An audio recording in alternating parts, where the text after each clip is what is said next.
Tento víkend bola veľká cena F1 v Silverstone, takže som sa rozhodla k tomu urobiť tematický snack, anglické sausage rolls. Ako prvé som si očistila a nakrájala cibuľu, ktorú som išla skaramelizovať. Na panvici som rozpustila maslo, pridala cibuľu a posypala ju trochou cukru. Bez cukru by celý proces pokojne trval aj 2 hodiny. Tentokrát som skúšala rýchlejší spôsob karamelizovania. Cibuľu som vždy nechala jemne prichytiť o panvicu, keď zhnedla, podliala som ju trochou vody a znovu pokračovala. Treba si len dávať pozor, aby neprihorela. Musím povedať, že to fungovalo naozaj dobre, pretože klasické pomalé karamelizovanie vie trvať aj 2 hodiny. Rozdrobila som si fenikel a rastcu, ktoré som si predtým opiekla na panvici. Pripravila som si mleté mäso, ja som chcela použiť všetko mäso, takže rolky boli naozaj poctivé.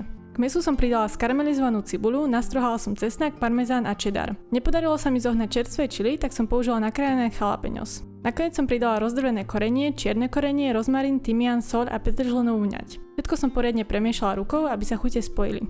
Pomocou potravinárskej fólie som vytvarovala rolku približne na dĺžku lískového cesta a odložila som ju na 2 hodiny do chladničky. Ja som použila lískové cesto z obchodu, pretože robiť ho doma je dosť pracné a hlavne náročné v letných mesiacoch. Vychladenú mäsovú rolku som položila na lískové cesto, celú som ju zabalila a dobre pritlačila okraje. Potom som ju nakryla na rovnaké kusy. Z jedného balenia lískového cesta mi vyšlo približne 9 kusov. Ja som chcela spotrebovať všetko mäso, čo som kúpila, ale táto jedna rolka by sa zmestila aj na 2 lískové cesta. V popise je už recept s upraveným pomerom. Každý kúsok som z vrchu jemne narezala, potrela rozšľahaným vajíčkom a posypala korením na bagele. Ak ho nemáte, pokojne postačí aj obyčajný sezam.